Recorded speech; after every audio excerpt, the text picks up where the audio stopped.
আমরা শ্রদ্ধার সাথে স্মরণ করি যে সকল পুলিশ সদস্য দেশ রক্ষার কাজে নিয়োজিত হয়ে শহীদ হয়েছেন। তাদেরকে শ্রদ্ধার সাথে স্মরণ করি এবং তাদের পরিবারের প্রতি আমরা সমবেদনা জ্ঞাপন করছি। গতকালকে আমি বগুড়া গিয়েছিলাম। তো বগুড়া যাওয়ার পর বগুড়াতে যেটা দেখলাম, বগুড়া সদর থানার অবস্থা, যাওয়ার সময় দেখলাম যমুনা সেতুর ওখানে যে হাইওয়ে থানা আছে, আসলে কোনোটার অবস্থায় ভালো না। তো বগুড়া থানার একটা দেখলাম যে তোমার ওই ময়লা আবর্জনা গুলো সরাচ্ছে ওই ইয়া দিয়ে, ক্রেনের মতো ইয়া দিয়ে। সেখানে দেখলাম যে তোমার থানা সহ ওখানে যে পাবলিকের ভূমি অফিসটাও ভেঙে চুরে তছনছ করছে। উপজেলা পরিষদ ভবনও দেখলাম একই রকম অবস্থা। যাই হোক, কিছুই বলার নেই, দেশের বিভিন্ন স্থানে এরকম ভাঙচুর হয়েছে। তো সর্বোপরি ভাঙচুর গুলো ঠেকাতে গিয়ে আমাদের পুলিশ বাহিনীর অসংখ্য সদস্য খুন হয়েছেন। তাদের আমরা রুহের মাগফিরাত কামনা করছি। যাই হোক, আমাদের পড়াশোনার যে বিষয়টি আলোচনা আসলে করতেই হয়, কারণ পরীক্ষা তো সামনে চলে আসছে। পরীক্ষা যথাসময়ে না হলেও কয়দিনের মধ্যে হবে, পরীক্ষা হবে, এটা না হওয়ার কোনো সুযোগ নাই। তো আমরা এর আগে যে বিষয়টা আলোচনা করেছিলাম, আমরা যেটা আলোচনা করেছিলাম, যেমন আহ আমরা মনে হয় কমন সার্টিফিকেট পর্যন্ত আলোচনা করেছিলাম, যে কমন সার্টিফিকেট বলতে কি বুঝি। তো কমন সার্টিফিকেট কেন ইস্যু করা হয়, হাফিজ বলতে পারবা কমন সার্টিফিকেট কি কারণে ইস্যু করা হয়? হাফিজ, আমাকে শুনতে পাচ্ছ? আসসালামু আলাইকুম স্যার, শুনতে পাচ্ছি স্যার। কি কারণে কমন সার্টিফিকেট ইস্যু করা হয়? কোন সার্টিফিকেট স্যার আমরা ভালো মতো বলতে পারবো না স্যার। কতটুকু বলতে পারবা? তাহলে পরীক্ষা দিয়ে লাভ কি? পরীক্ষায় লিখবা কি তুমি? কি কারণে কমন সার্টিফিকেট ইস্যু করা হয়?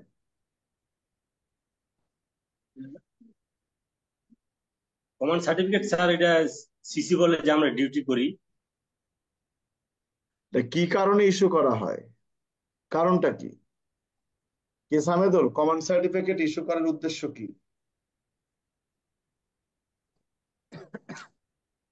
হচ্ছে পিআরবি 163 এবং 909 বিধিতে উল্লেখ করা আছে। হুম। সাব ইন্সপেক্টর থেকে নিম্ন পদের কর্মচারী ঘোড়ার ডিম। পদস্থ। ঘোড়ার ডিম। রাকিব, কি উদ্দেশ্যে কমন সার্টিফিকেট ইস্যু করা হয়? কমান্ড সার্টিফিকেট ইস্যু করা হয় স্যার, আমরা কর্তব্যে নিয়োজিত হই, যখন দেখা যায় কোনো সময় হয়তো যাতে আসামি স্কট করার জন্য বা ছুটিতে যাওয়ার জন্য বা ঘোড়ার ডিম, বা তোমারটা হয়তো ঘোড়ার ডিম। কোনো। নাজমুল, কি উদ্দেশ্যে করা হয়?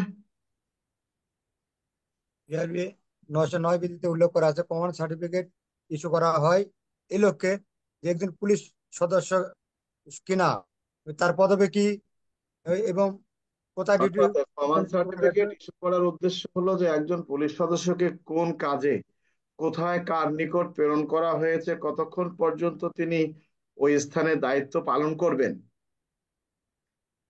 সে লক্ষ্যে অবগত করিবার উদ্দেশ্যে কমন সার্টিফিকেট ইস্যু ইস্যু করা করা হয়। যায়। সেটার উদ্দেশ্য কি? অর্থাৎ এই পিআরবি 163 এবং 909, এ দুটো যদি আমরা পর্যালোচনা করি, তাহলে কমন সার্টিফিকেটের বিষয়টি যেটা বলা হয় যে ইস্যুর কারণটা হলো যে একজন ব্যক্তি আসলে তিনি পুলিশ সদস্য কিনা, এবং তার পদবি কি, এবং তাকে কোথায় প্রেরণ করা হয়েছে, কোন কাজের জন্য প্রেরণ করা হয়েছে, আহ, কখন তিনি সেখানে গিয়ে রিপোর্ট করবেন বা কার কাছে রিপোর্ট করবেন, এবং তার রিপোর্ট করবেন এবং তিনি কবে ফেরত আসবেন, এই বিষয়াদি অবহিত করিবার লক্ষ্যেই, অর্থাৎ সংশ্লিষ্ট ব্যক্তিকে এই বিষয়গুলো অবহিত করিবার উদ্দেশ্যেই কমন সার্টিফিকেট ইস্যু করা হয়ে থাকে। তো আমরা সবাই জানি কমন সার্টিফিকেট কাকে বলে। আর প্রশ্ন আসলো কমন সার্টিফিকেট কেন ইস্যু করা হয়? এই দুটো বিষয় তো এক না, এক নাকি এগুলো? জাফর ইকবাল, না স্যার, এক না। কি তোমাদের কি নেটওয়ার্কের সমস্যা হচ্ছে নাকি? আচ্ছা, ক্লিয়ার স্যার। কি কারণে কমন সার্টিফিকেট ইস্যু করা হয়? Jafar Iqbal, sir, common certificate কি কারণে ইস্যু করা হয়?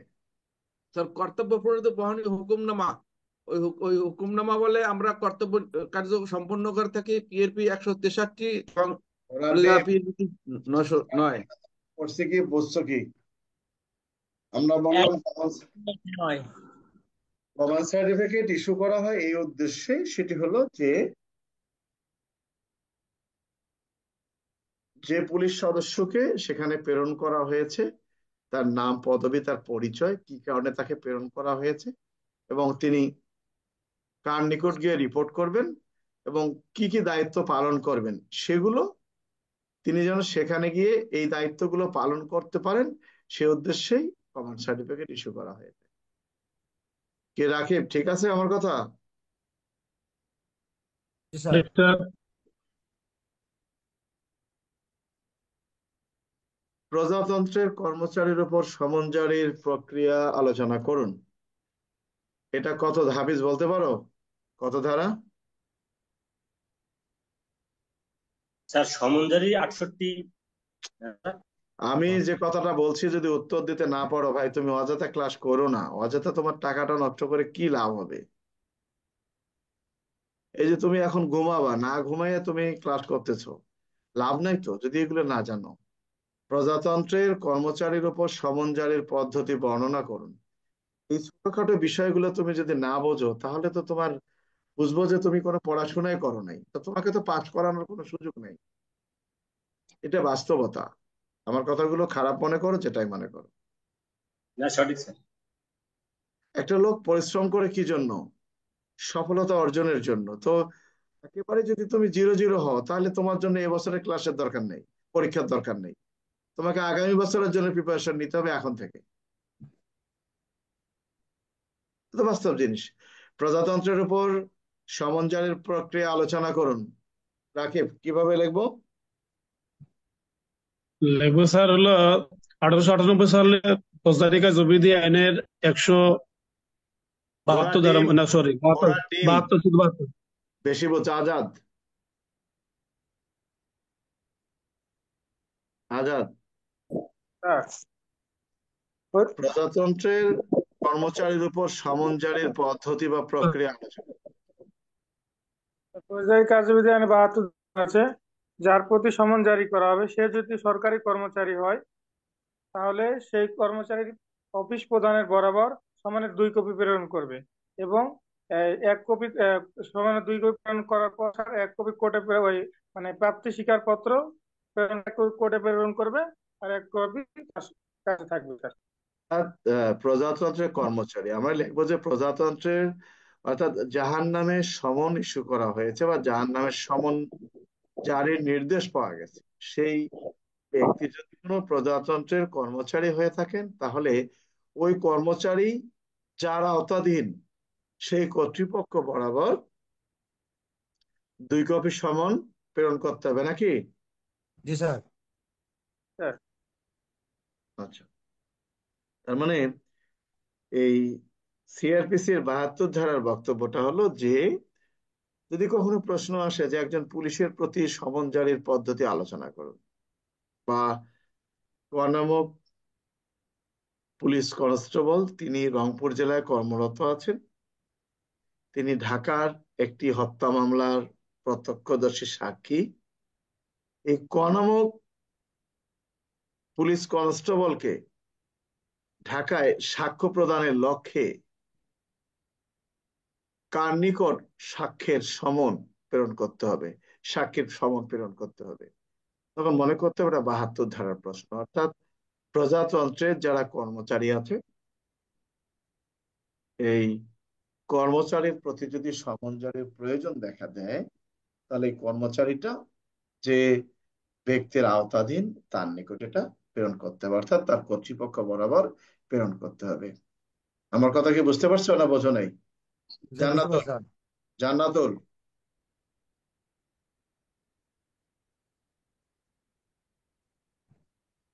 জান্নাতুল, আমার কথা শুনতে পাচ্ছ?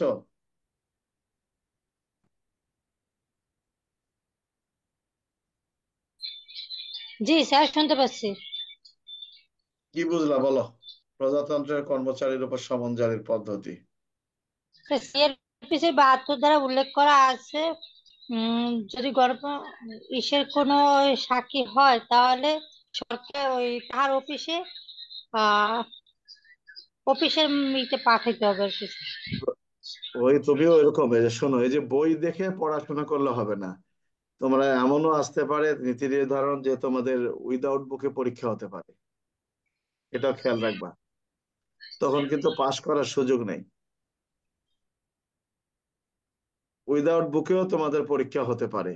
এ পুলিশ সংস্কার তো এমন ভাবেই সংস্কার করবে, সেখানে দেখা যাবে যে তোমরা নিজেরাই এখনো অমুক রেশন পাই না, আমার ছুটি হয় না, আমাদের এই কাপড়টা দিলে ভালো হতো, এইটা বাদ পড়লো। এই যে এই জন্য গ্রুপটা থেকে আমি বের হয়ে চলে আসছি। আর এই গ্রুপটার দায়িত্বে যে কিছু কিছু লোক আছে, কোনো একটা মেসেজ দিলে সারাদিনও অ্যাপ্রুভ হয় না। এরা কি বোঝে কি বোঝে না, গ্রুপটা থেকে আমি বের হয়ে চলে আসছি। তো আসলে বক্তব্যটা হলো যে এই পরীক্ষা এমনও হতে পারে পুস্তক ছাড়া বা পুস্তক ব্যতীত, এমনও হতে পারে। যাই হোক, তো প্রশ্নটা হলো যে প্রজাতন্ত্রের কর্মচারীর উপর সমন জারির বিষয়টি এই সিআরপিসি 72 ধারায় উল্লেখ করা আছে। কোন পরিস্থিতিতে একটি বেআইনি সমাবেশ ছত্রভঙ্গ করতে পুলিশ গুলিবর্ষণ, অর্থাৎ গুলিবর্ষণ বৈধ হবে? কোন পরিস্থিতিতে একটি বেআইনি সমাবেশ ছত্রভঙ্গ করতে গুলিবর্ষণ বৈধ হবে? এই উত্তরটা কিভাবে লিখবো আমরা, সোহেল? পেনাল কোডের 141 ধারা মতে আহ, হ্যাঁ, কি বললা?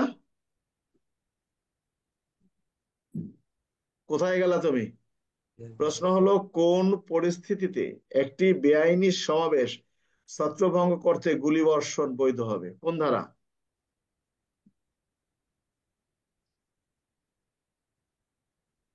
এরকম প্রশ্ন আসলে তো বই দেখেও লিখতে পারবা না। কি জাফর ইকবাল? স্যার সিআরপিসি 128 দ্বারা স্যার।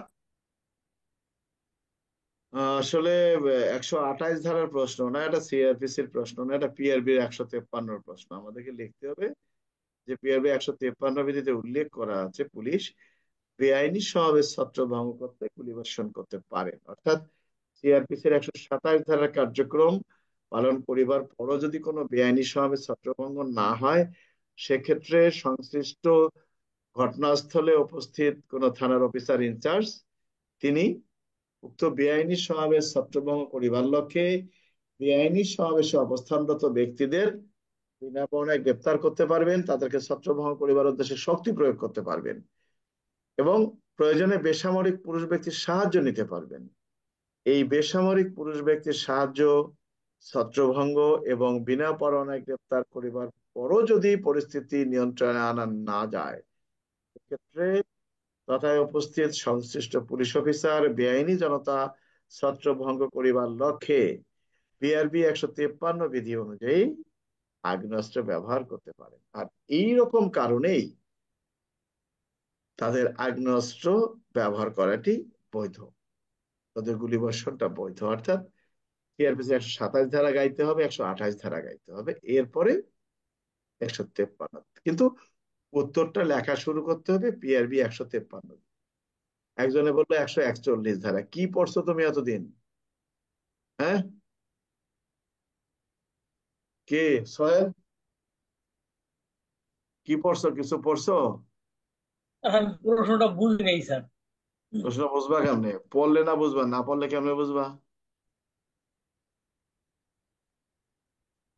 পড়তে হবে তো।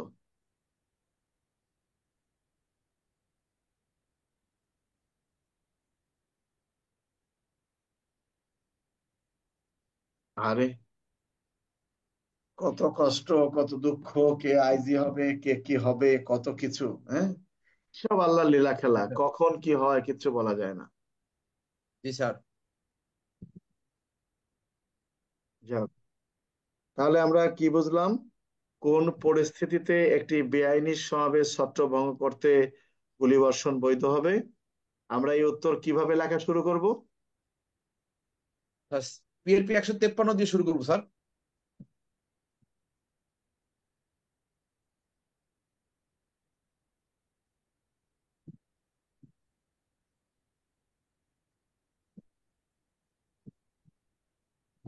তার মানে হলো পিআরবি 153 বিধি আমরা শুরু করবো, এই তো?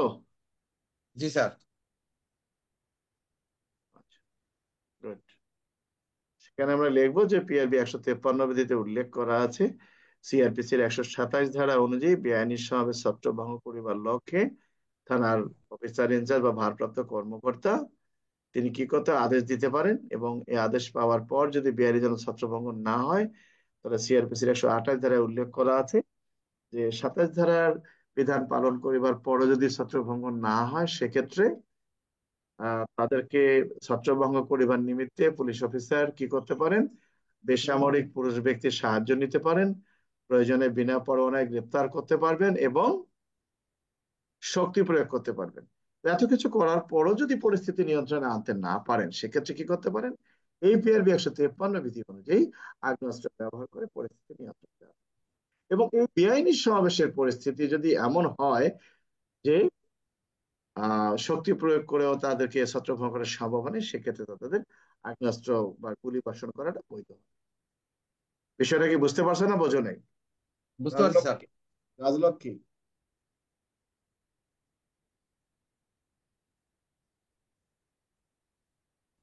রাজলক্ষ্মী বুঝতে পারছো না, বোঝো নাই? স্যার আমি কথা ভালো বুঝতে পারি না স্যার, নেটওয়ার্ক এমন একটা সমস্যা। আজাদ কি বুঝছো? আজাদ? স্যার বুঝতে পারছি স্যার। যাক, ভালো। এক্সপ্রেস ক্যারিজ এবং আর্টিকুলেটেড মোটরযান বলতে কি বোঝেন? এটা সরাসরি আমরা ওটা দিয়ে দেব, অর্থাৎ সড়ক পরিবহন আইনের 2 ধারায় যে বিষয়টি আছে, অর্থাৎ সংজ্ঞা দুটা, যে এক্সপ্রেস ক্যারিজ বলতে এটাকে বোঝায় এবং আর্টিকুলেটেড মোটরযান বলতে বোঝায়, এটা আমরা লিখে দেবো। যাই হোক, আমরা পরবর্তী প্রশ্নে আসি, সেটি হলো যে মোটরযানের পার্কিং এলাকা, যাত্রী ও পণ্য ওঠানামার স্থান এবং সময় ও সাধারণ সময় কিভাবে নির্ধারণ করা হয়ে থাকে তা সড়ক পরিবহন আইনের আলোকে লিখুন। এটা কত ধারার প্রশ্ন? 47 ধারা স্যার। কত ধারা জাফর ইকবাল? আজাদ কত ধারা?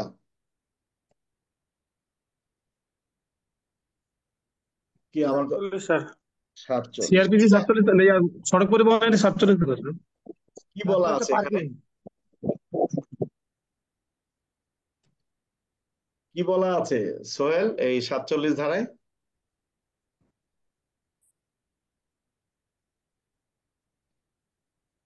কি বলতে পারো মোবারক? তা বই পড়ো নাই? স্যার বই তো সাথে নেই, ভাবতে পারো নাই যে বইটা আবার এরকম প্রশ্ন আবার এমন আসবে নাকি? হ্যাঁ,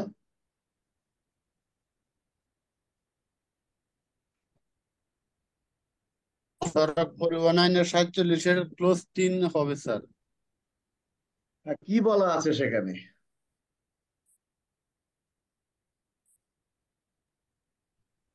হ্যাঁ, কোন যাত্রী বা সড়ক ব্যবহারকারী মোটরযান চালক বা শ্রমিককে উপধারা 1-এর অধীন নির্ধারিত পার্কিং এলাকা ব্যতীত আমি অন্য বলি কি, কোনো তুমি বলছো কি মোটরযানের পার্কিং এলাকা, যাত্রী এবং পণ্য ওঠানামার স্থান এবং সময় কিভাবে নির্ধারণ করা হয়ে থাকে তা আলোচনা করুন। 47 একে হবে স্যার। 47-এর 1-এ উত্তরটা হবে যে 47-এর 1 ধারায় উল্লেখ করা আছে সরকার প্রজ্ঞাপন দ্বারা বা সরকার কর্তৃক ক্ষমতাপ্রাপ্ত কোনো প্রতিষ্ঠান, স্থানীয় কোনো প্রতিষ্ঠান বা স্ব অধিক্ষেত্রের মধ্যে প্রয়োজন বোধে অন্য বা ট্রাফিক কি সংশ্লিষ্ট প্রতিষ্ঠান এলাকার ট্রাফিক নিয়ন্ত্রণে নিয়োজিত বাংলাদেশ পুলিশের পরামর্শ গ্রহণ করে সময় সময় মোটরযান পার্কিং এলাকা, থামাইবার স্থান, যাত্রী উঠানামা এবং পণ্য ওঠানামার স্থান নির্ধারণ করতে পারবেন। কি আমার কথা কি বোঝো নাই? আমাদের উত্তর কি ছিল? মোটরযানের পার্কিং এলাকা, যাত্রী ও পণ্য ওঠানামার স্থান সময় কিভাবে নির্ধারণ করা হয়ে থাকে তা সড়ক পরিবহন আইনের আলোকে উল্লেখ করুন। তো এখানে তো উল্লেখ করাই আছে, তা তুমি আবার 3-এ গেলা কোথায়? তোমাকে 1 বলতে হবে, এরপরে 2-এ বলছে যে নির্ধারিত এলাকা ব্যতীত মোটরযান পার্কিং করা যাবে না, এখানে উল্লেখ করা। 3-এ কি বলা আছে? যে কোন যাত্রী সড়ক ব্যবহারকারী মোটরযানের চালক শ্রম উপধারা 1 ইত্যাদি অনুরোধ করিতে পারিবেন না, এটা তো চাই নাই। আমাদের এখানে যে কথাটা বলা আছে কিভাবে করা যাবে, তো এখানে বলা আছে যে কারা করবে। তো বলছে যে সরকারি গেজেট প্রজ্ঞাপন দ্বারা, অর্থাৎ সরকার আদেশ দ্বারা এটা করতে পারবেন। অর্থাৎ উত্তরটা হলো 47-1। একদম। আমার কথা কি বুঝতে পারছো না বোঝো নাই? বুঝতে পারছি স্যার। স্যার বুঝতে পারছি স্যার এখন। তো যদি কোনো সময় বই না থাকে তা তোমাদের কি অবস্থা হবে? হ্যাঁ, এখন তো শুনতে হচ্ছে তাই স্যার, বিপদ হয়ে যায় নাকি আমাদের জন্য আল্লাহ জানে। কেন বিপদ হবে? তো তোমাদেরকে তো আমি মুখস্থ পড়াইছি, মুখস্থ পড়ো নাই? না স্যার, ওই এসআই নিরস্ত্র তো তাই তো স্যার আমরা দারোগা হইতে পারবো না, বিপদ না দেখে কেমনে লিখুন। নিরস্ত্র তো তোমাদের সশস্ত্র হবে না, তোমাদের তো ওগুলো হবেই না, প্রশ্নে আসে না। স্যার শুনতে স্যার তাই না স্যার, ওরা দারোগা হবে স্যার। একটা পদ একটা পদ কখনো বিলুপ্ত করে না, একটা পদ কখনো বিলুপ্ত করবে না। হয়তো সুযোগ দিতে পারে আগের মতো, যে যারা এএসআই হিসেবে পদায়ন হইতে চাও তারা আবেদন করে আসতে পারো, এমন হতে পারে। বিষয়টা বুঝতে পারছো? বুঝতে পারছি স্যার, অনেক আগে এরকম হয়েছিল নাকি বলতে। হ্যাঁ, হয়েছিল একবার। এসআইআর দরকার নেই, যন্ত্রণা আছে, এটাই আলহামদুলিল্লাহ ভালো আছে। ওই পুস্টিং দেবে, হিল ট্যাক্স ইনকাম দেবে লোকালে, এই যে শহরে থাকতে পারতাছি। ঘুমাইতে পারতেন না, এলে ঘুমাইতে কোন যায় একবার এবার পরীক্ষা দিলে নাকি 1-2 বছর সুযোগ থাকবে এবার। কোনো বছর তাহলে আর তোমার জীবনে প্রমোশন হবে না, বুড়াগুলো পাইতে পাইতে তুমি বাড়ি যাওয়ার আগে ওই সালমান এফ রহমান সাহেবের মতো দাড়ি টাড়ি লাগাইয়া বাড়ি যেতে হবে। দাড়ি কাটিয়ে ফেলাইছে সালমান রহমান। আসলে কি নিজে কাটছে না কেউ ধরে কাটিয়ে দিচ্ছে আল্লাহ জানে। তার কাইটে যাওয়া দরছিল, দাড়ি কাইটে যাওয়া দরছিল, উদ্দেশ্যে বুঝতে পারছে। অনেক সিনেমা আছে দেশে। ওই সমস্ত লোক ওইভাবে নদী দিয়ে পার হবে না। যাক হোগা, অনেক পার ধরা হয়েছে, এটা বেশি। তাহলে প্রশ্নটা হলো যে সরকার প্রজ্ঞাপন দ্বারা একটা আদেশ, মানে একটা নোটিশ দিতে পারেন বা একটা আদেশ দিতে পারেন যে একটা গাড়ি কোথায় থামবেন, যাত্রী কোথায় উঠাবেন, মালামাল কিভাবে উঠাবেন এবং নামাবেন, সব করতে পারেন। মহাসড়কে ডিউটিকালীন একজন টিএসআই একটি মোটরযানকে ঝুঁকিপূর্ণ ওভারটেকিং করতে দেখে সিগন্যাল দিয়ে রাস্তার পাশে গাড়ি পার্কিং করালো, ভালো কথা। ওভার স্পিড, ঝুঁকিপূর্ণ ড্রাইভিং এর কারণ জানতে চাইলে উক্ত টিএসআই মোটরযানের চালকের কাগজপত্র প্রদর্শন করার জন্য বললে মোটরযানের চালক কাগজপত্র প্রদর্শন করেন। টিএসআই কাগজপত্র পরীক্ষার সময় মোটরযানের ভিতরে বসা মালিক জানান যে তাকে দ্রুত এর স্কুলে উপস্থিত হতে হবে, বিধায় তিনি চালককে ওভার স্পিডে গাড়ি চালানোর নির্দেশনা প্রদান করেছেন। এক্ষেত্রে মোটরযানের চালক ও মোটরযান মালিকের কি অপরাধ তা সড়ক পরিবহন আইনের আলোকে উল্লেখ। এটা কোন কোন ধারার প্রশ্ন? অর্থাৎ একটা গাড়ির চালক ওভার স্পিডে গাড়ি চালনা করে আসছে, আচ্ছা ভালো কথা, তার নিয়ন্ত্রণ ছাড়া, অর্থাৎ নিয়ন্ত্রণহীন ঝুঁকিপূর্ণভাবে ওভারটেকিং করে চলে, ঝুঁকিপূর্ণভাবে চলে এবং পার্কিং করলো, ভালো কথা। আচ্ছা, এখন এই কোন কোন অপরাধ হবে, মালিকের কোন ধারায় অপরাধ হবে? মালিকের স্যার মালিকের 99 ধারা আর চালকের 87 ধারা স্যার, সড়ক পরিবহন আইনের। 87 ধারায় কি বলা আছে? নির্ধারিত গতি বিধান লঙ্ঘন করলে 87 ধারা আমাদের শাস্তিযোগ্য অপরাধ পরিচয় গণ্য হবে। বিধান লঙ্ঘন করলে 27 ধারা শাস্তি হবে স্যার। অর্থাৎ আর মালিক পরিচালনা দিতে জন্য তাহলে 44 ধারা নির্দেশনা বলছে মোটরযানের গতিসীমা নিয়ন্ত্রণ।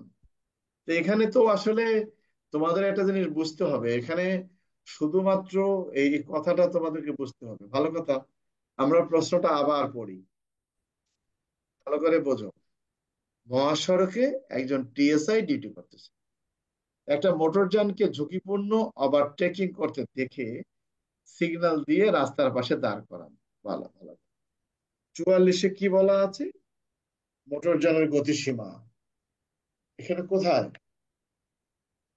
44-এর 2 স্যার। কোন মোটরযানের চালক মহাসড়কের নির্ধারিত গতিসীমার অতিরিক্ত গতিতে, এখানে তো নির্ধারিত গতিসীমার কথা বলা হয়নি তো। আমার কথা কি বুঝতে পারছো? এখানে এই 3-এ দেখো কি বলা আছে। কোন মোটরযানের চালক সড়ক বা মহাসড়কে বিপজ্জনক বা অনুমোদিত ভাবে ওভারটেকিং করিতে পারিবে না, এখানে এই কথাটি আসবে, ঝুঁকিপূর্ণ ওভারটেকিং করতে দেখে। তাহলে তার অপরাধের কথা 87। আর মালিক কেন হবে? মালিকের বিষয়টা কত ধারায়? অপরাধ মালিক তার করতে সহায়তা সহযোগিতা করতেছে করছে। সব পাই অর্থাৎ 99 এই ধারা। সড়ক পরিবহন আইনের 99 ধারায় উল্লেখ করা আছে যে যদি কোনো ব্যক্তি এই সড়ক পরিবহন আইনে যে সকল বিষয়কে অপরাধ হিসেবে গণ্য করা হয়েছে, এইরকম কোনো অপরাধে যদি সহায়তা করেন বা প্ররোচনা দেন, সেক্ষেত্রে, কারণ সে নিজেই ড্রাইভারকে বলেছে যে তুমি চড়ে যাও, এই জন্য বাধ্য হয়ে ড্রাইভার এই 44-এর 3 ধারাটা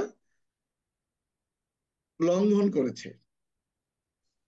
এই জন্য ড্রাইভারের শাস্তির কথা বলা হয়েছে 87 ধারায়, আর মালিকের কত? 99 ধারায়। তাহলে এখানে ধারা কোনটা কোনটা বসবে? ধারা বসবে স্যার সড়ক পরিবহন আইনের 44-এর 3, আর হলো আমরা 44-এর 3টা 87 গাইতে আর হবে, 99। মূলত জি স্যার। 44-এর 3 গাইতে হবে যে এই বলা আছে, কিন্তু হবে হলো 87 এবং 99। 99। আমার কথা জি বুঝতে স্যার। পারছো? জি স্যার। সরি। আচ্ছা, ফেরারি রেজিস্ট্রার বলতে কি বোঝেন? অপরাধ দমনে এই রেজিস্ট্রারের ভূমিকা আলোচনা করুন। এটা কত ধারা? ফেরারি রেজিস্ট্রার টিআরবি 387 স্যার। পিআরবি 378, 87 পাইলা কোথায় তুমি? ও সরি 78, সরি আসলে 378। এটা ফেরারি রেজিস্ট্রার হলো আসলে পলাতক আসামির, সাজাপ্রাপ্ত পলাতক আসামির রেজিস্ট্রার, তাই না? জি জি স্যার। স্যার। যাদের গ্রেপ্তার করা সম্ভব হয় না, হ্যাঁ। পলাতক রহিয়াছে, যাদের নামে ইতিপূর্বে চার্জশিট দেওয়া হয়েছে।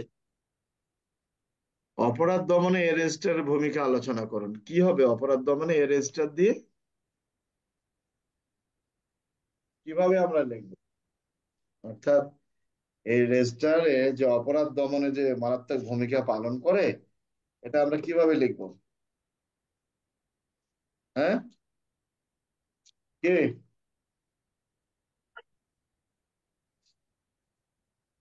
এখানে বলা আছে যে যে সকল পলাতকের নাম আছে, এখানে একটা বিষয় বলা আছে যে রেজিস্ট্রারকে 2 ভাগে বিভক্ত করা হয়েছে। আচ্ছা, ভালো কথা। অপরাধ দমনে আমরা দেখি কিভাবে বলা আছে। নাই,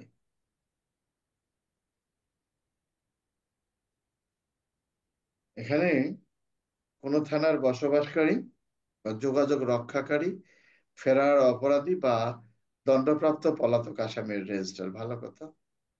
অর্থাৎ এখানে যে বক্তব্যটা আছে যে এই রেজিস্টার পর্যালোচনা করে যে ব্যক্তিরা সাজাপ্রাপ্ত এবং পলাতক তাদের প্রতি যদি গতিবিধি লক্ষ্য করা হয়, তাহলে তাদের দ্বারা আর কোনো অপরাধ সংগঠিত হওয়ার কোনো সুযোগ নাই।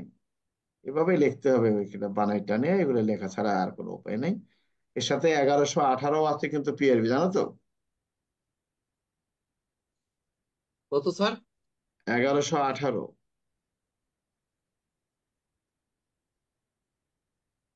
পিআরবি 1118 হবে এর সাথে একদম। এখানে পিআরবি 1118-তে যে বক্তব্যটা বলা আছে সেটা হলো যে, দেখি সঠিক স্যার, 1118 হবে স্যার। 1118 আমরা দেখি কি লেখা আছে সেখানে।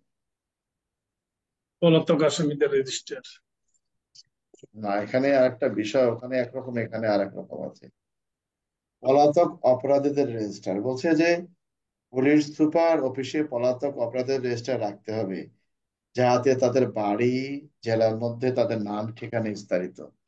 আসলে এখানে যে কথাটা বলা আছে, এটা পুলিশ সুপারকে নির্দেশনা দেওয়া হয়েছে, অর্থাৎ এখানে 1118 আমরা যেটা দিই এটা আসলে ঠিক না। কারণ পুলিশ সুপার কি ব্যবস্থা নেবে সে সম্পর্কে ওখানে উল্লেখ করা আছে। তো আমাদের প্রশ্ন হলো যে ফেরারি রেজিস্টার বলতে কি বোঝেন, অপরাধ দমনে অ্যারেস্টের ভূমিকা আলোচনা। তো আমরা 378-এর 1 দেব, ঠিক আছে? আমার কথা কি বুঝতে পারছেন না বোঝে নাই? জি স্যার। যাই হোক, আমরা অনেক আলোচনা করলাম, বেশি আলোচনা না করাই ভালো। তবে পরীক্ষা যেহেতু সামনে, অবশ্যই ভালো করে পড়তে হবে, নলে পাঠ করাটা কষ্টকর হবে। কারো কিছু বলার আছে? কিছু বলার আছে তোমাদের? নাজমুল বা অন্য কিছু, কারো কিছু বলার আছে? আছে নাকি? স্যার একটু বলতাম স্যার। না স্যার, কিছু বলার নেই। বলো। স্যার আমাদের শিডিউল গাইডে 65 পৃষ্ঠায় 13 নং প্রশ্নতে ওই যে যেটা হকারের যে প্রশ্নটা, ওটা স্যার আমাদের কি 49-এর 1-এর ট আসবে নাকি স্যার ওখানে, যদি একটু স্যার। কিসেরটা বলো তো? ওই যে স্যার ফরিদপুরে যে হকার, যে রাস্তার উপরে যে হকারের যে একটা প্রশ্ন এটা আছে তো আমাদের। এটা তো পুলিশের তোমার সহযোগিতা কিনা করে গ্রেপ্তার। এটা তো পুলিশ আইনের প্রশ্ন। পুলিশ এনেছে স্যার, এই যে এতে 49-এর টয়ে স্যার মানে ওভাবে বিস্তারিত একটু লেখা আছে যদি দেখতেন স্যার। 49টা হবে কেন? পুলিশ আইন আবার 49 ধারা পাইলা কোথায় তুমি? না না, সব পরিবহন আইনের। না না, আসবে না, ব্রাড্ডিম মিয়া, পুলিশ আইন আসবে। ব্রাড্ডিম পুলিশ আইনের প্রশ্ন, এখন কি লিখা? বোঝা নাই? ওটা পুলিশ আইনের প্রশ্ন রে ভাই।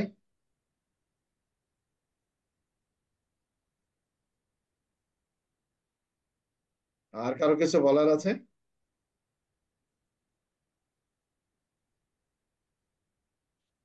কি কিছু বলার আছে? জাফর ইকবাল, মোবারক, না কিছু স্যার। বলবা? মোবারক